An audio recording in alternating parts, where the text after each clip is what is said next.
nafas mashqlarini yana ovoz chiqarib nafas olishlar ham bor. Mana misol uchun oyoqni uchida turibman, turaman, devorga suyanaman. Devorga suyanib, shu orqam tekis turishi uchun, gavdam tekis turishi uchun devorga suyanaman. Endi nafas olaman. Misol uchun chiqarib tashladim nafasini. Endi s tovushi bilan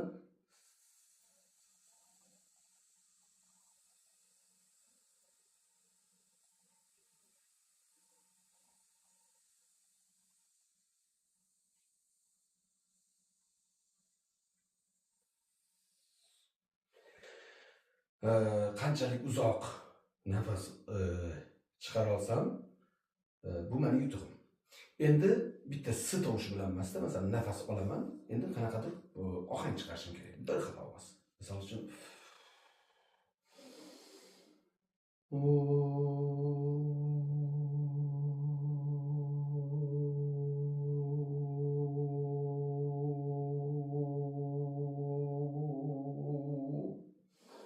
endi bitta ovoz chiqardim, endi ohang chiqarishim kerak. Misol uchun